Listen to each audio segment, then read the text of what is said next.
الحمد للہ رب العالمین واشهد ان لا الہ الا اللہ وحدہ لا شریک له ولی الصالحین واشهد ان محمدا عبدہ ورسولہ المبعوث رحمۃ للعالمین اللہم صل وسلم علیہ وعلی آلہ وصحبہ اجمعین اما بعد۔ آج پہلا درس رمضان المبارک کے حوالے سے روزہ اور ماہ رمضان کی فضیلتیں۔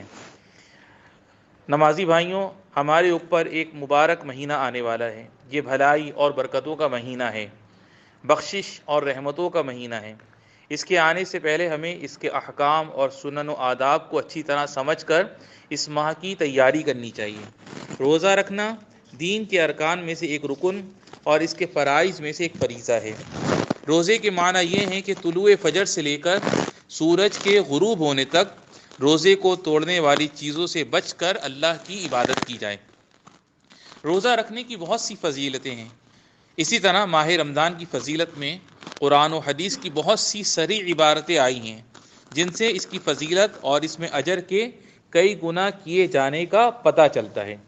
رسول اللہ صلی اللہ علیہ وسلم نے فرمایا کل عمل ابن آدم یضاعف الحسنۃ عشر امثالها الى 700 ضعف قال اللہ عز وجل الا الصوم فانه لي وانا اجزي به يدع شهوته وطعامه من اجلي ولا خلوف فيه اطيب عند الله من ريح المسك۔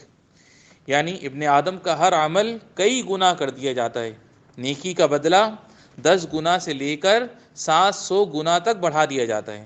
حدیث قدسی میں ہے اللہ عز و جل نے فرمایا مگر روزہ وہ میرے لیے ہے اور میں ہی اس کا بدلہ دوں گا۔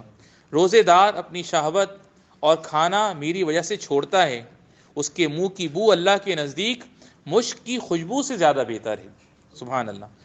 الا الصوم وانا اجزی بھی، علماء نے بیان کیا کہ بقیہ ساری عبادتوں پر روزے کے افضل ہونے کے لیے یہ کافی ہے، اور الصوم لی کے معنی یہ ہے کہ وہ خالص میرے لیے ہے، کیونکہ یہ ایسی عبادت ہے جس کا اثر اعضاء پر ظاہر نہیں ہوتا اور نہ اللہ کے سوا کوئی اس کو جان سکتا ہے۔ وانا اجزی بھی کا مطلب یہ ہے کہ اس کی مقدار کی تعین کے بغیر میں اس کا بہت زیادہ بدلہ دوں گا۔ سبحان اللہ۔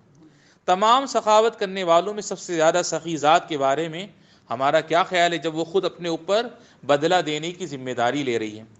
آپ کے ارشاد وَلَا خَلُوفٌ فِيهِ أَطْيَبُ عِندَ اللَّهِ مِنْ رِيحِ الْمِسْكِ۔ اس کا مطلب یہ ہے کہ معدے کے خالی ہونے کی وجہ سے روزے دار کے منہ کی بدلی ہوئی بو اللہ کو مشک کی خوشبو سے زیادہ پسند ہے، اور مشک کے بارے میں ہمارے نبی صلی اللہ علیہ وسلم نے فرمایا کہ وہ تمام خوشبوؤں میں سب سے اچھی خوشبو ہے۔ سبحان اللہ۔ رمضان کے بڑے فضائل میں سے ایک یہ بھی ہے کہ جسے ابو ہریرہ رضی اللہ تعالیٰ عنہ نے روایت کیا ہے، انہوں نے کہا کہ اللہ کے رسول صلی اللہ علیہ وسلم نے فرمایا اذا كان اول لیلۃ من شہر رمضان صفدت الشیاطین ومردت الجن وغلقت ابواب النار فلم يفتح منها باب وفتحت ابواب الجنة فلم يغلق منها باب وينادي مناد يا باغي الخير اقبل ويا باغي الشر اقصر وللہ عتقاء من النار وذلك كل لیلہ۔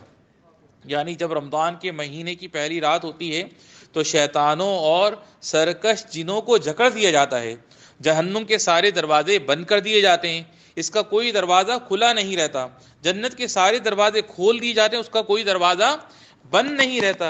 ایک پکارنے والا آواز لگاتا ہے بھلائی چاہنے والے آگے بڑھ، اور اے برائی چاہنے والے رک جا۔ اللہ کے بہت سارے جہنم سے آزاد کیے گئے لوگ ہوتے ہیں، اور ایسا ہر رات ہوتا ہے۔ سبحان اللہ۔ تو اے بھلائی کا ارادہ کرنے والوں اٹھو، آگے بڑھو، کیونکہ یہی تو اجر و ثواب کمانے کا موقع ہے، اور اے برائی کا ارادہ کرنے والے رک جاؤ اور اپنے مولا کی طرف رجوع کرو، کیونکہ یہی تو بخشش اور سزا سے بچنے کا زمانہ ہے۔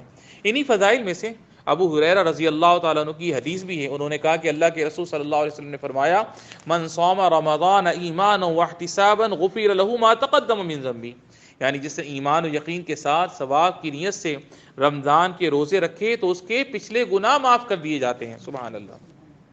تو رمضان کے روزے اس شخص کے لیے گناہوں کی بخشش کا سبب ہے جو ان کے فرض ہونے کا یقین رکھے، اس کو چھوڑ دینے کی سزا سے ڈرے اور اس پر مرتب ہونے والے اجر کا طلبگار ہو۔ اللہ سے ہماری دعا ہے کہ ہمیں صیام و قیام اور نیک اعمال کی توفیق عطا فرما اور انہیں ہماری طرف سے قبول فرما۔ وہی اس پر مدد کرنے والا اور قدرت رکھنے والا ہے۔ وصلی اللہ وسلم علی نبینا محمد وعلی آلہ وصحبہ اجمعین۔